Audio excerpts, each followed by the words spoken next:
Greetings, YouTube. Tuesdays are normally really important every month for the second Tuesday of the bi-weekly cycle, or I guess technically the third Tuesday of the month, which is the second early access bundle. Now, we have an offer we need to grade at some point today, but that is not what today's video is about, because the first thing we got to do is see if the leak was correct when you can see that the new 6-star featured hero crystal, as of today, this Tuesday, has been updated. Now, there was a leak, and I was actually asked by a couple people who sent me the leak to do a video, but I said, no, I'm going to wait until the crystal comes into the game and see if the leak was correct, and then we'll grade that. I will also say, whenever I grade these, they're the most controversial, it seems. Like, everybody has a different idea of what a crystal should be graded. Sometimes they say I'm being too generous. Sometimes they say I'll be too harsh. So I don't know where you fall on the spectrum of this. But what I do know is that when I grade something, I want it to be, at least 60 to 65% of the champions in this worth getting. And of course, you have to automatically throw out the featured that are guaranteed to be in there no matter what. So really, the grade of this crystal depends and is determined by everybody that's not in the featured pool, because that's going to be there no matter what. It's a constant factor of the next featured pool. And Hercules being at the top of the list of people that you're excited about. So let's go through, just to simplify. We're going to say a champion is cash, as in I'd pay cash for that champion. A champion is meh, as in I have decent excitement if I got them, but I'm still disappointed compared to what I'm hoping to get. Or trash. Cash, meh, or trash. Just to simplify things.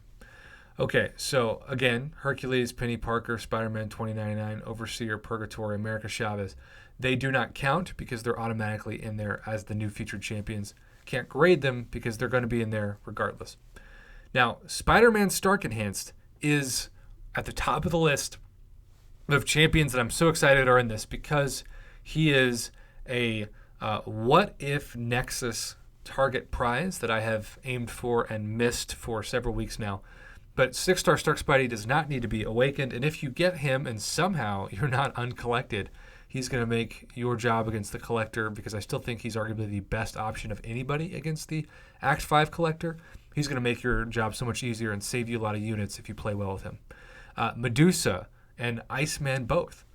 Fantastic new additions to the 6-star pool.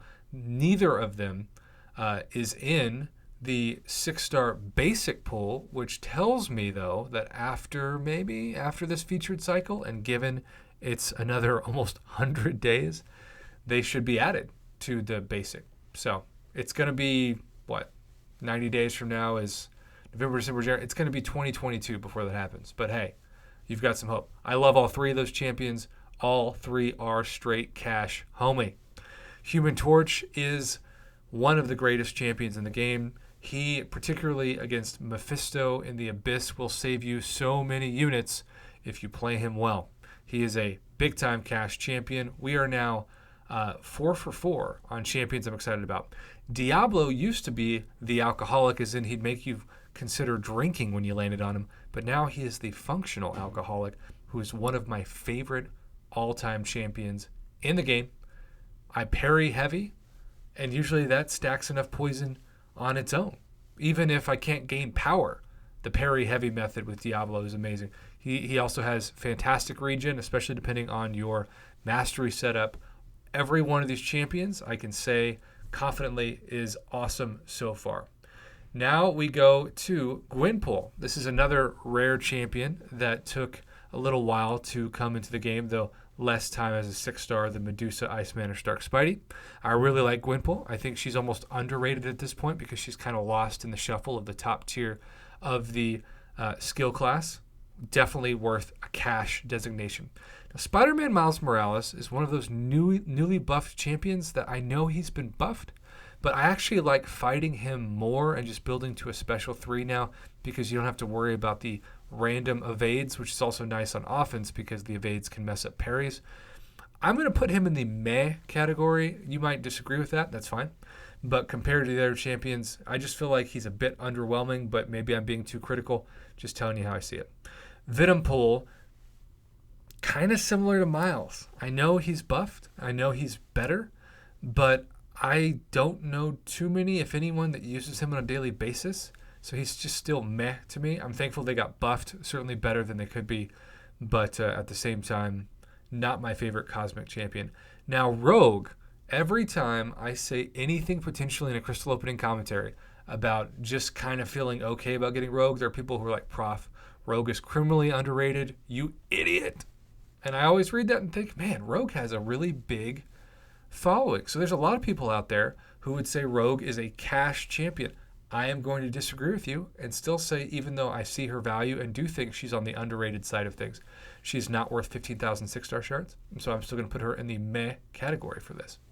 Now, Vegan Thor and Guillotine are the two buffed champions for this month, and I haven't been able to use them much. I haven't heard anything on Vegan Thor. Are those of you who love him, do you feel content with the buff? All I know is that Guillotine, the first round of feedback I've received is underwhelming. They were hoping that she would be a game changer, and she's just kind of, we know she's been buffed, but technically, Guillotine's always been like a good champion. She hasn't been a terrible champion. She hasn't been a great champion. She was really a niche champion for defeating the Realm of Legends Wolverine for so long. She was one of the only options. So that's what I think of when I think of Guillotine. Gamora is solid. I actually think Gamora is a cash champion. I'm going to put Guillotine. I'll put Guillotine. I guess I'll put her in the May category. But again, Guillotine and Vegan Thor, I need your feedback on this. I haven't used them enough to really qualify fully. War Machine, solid champion, even for defense, but I'm still going to put him in the meh category versus cash. Cyclops Blue Team is our first trash champion. Maybe that means that he's going to get buffed. That's what I'm hopeful, just as is the case at the end with Daredevil Classic. They both deserve buffs, but for now, trash. Wolverine X-23 is a cash champion. Karnak is a super trash champion. I hate this champion with all of my heart because he takes two different classes to rank up, which is ridiculous, especially when you start talking about a rank 5 5-star or a rank 3 and above 6-star. Just unbelievable. He could be the most OP champion in the world, and you're still like, should I use 2 tier 4 class catalysts? I don't think so. And especially 2 tier 5, right? Eventually. All right, so Nebula, I'm going to put as cash. I think she's underrated. She's really solid. I just awakened my Nebula recently, so thankful for that. So compared to some of the featured crystals, I think this is much better than average. I wish, like, if there's one thing that I could change, and maybe it's me being too greedy, but this is my channel, so I'm going to say my wish list. I would swap out Karnak, though he may get buffed, and put in Hyperion. If 6-star Hyperion was in this, you combined him with Stark Spidey, Medusa, Iceman, Human Torch, and Diablo, that would be an all-time crystal. But I'm still going to give this a high B. I still think, objectively speaking, it has way more cash than trash champions. And even the meh champions, like the aforementioned Rogue and War Machine, can be argued for the cash, because some of you would absolutely pay cash for those champions. So I'm pleased. I'm not like jumping out of my seat saying I'm going to go for this crystal, but I can understand why people would go for it. I actually think like the Overseer, Purgatory, even America Chavez, some of the underwhelming parts of this is that some of the featured champions are just kind of in the middle of the pack. And so you can land on a featured champion and you might think, well, that's exciting because they're in the featured pool. But you'd much rather land on a Stark Spidey than you may even a Spider-Man 2099. So that's kind of the interesting part. The featured class just isn't as hyped overall as some of the last ones. But at the same time, it's got enough good champions from top to bottom to where I feel strongly that I'm going to give this a B+. I will be grading the other offer this afternoon. And I know a lot of you are sending me your featured 6-star crystal openings today because you've been waiting for this. So good luck if you open a bunch of these. I hope you get cash and not trash, a.k.a. looking at you, Cyclops Blue Team.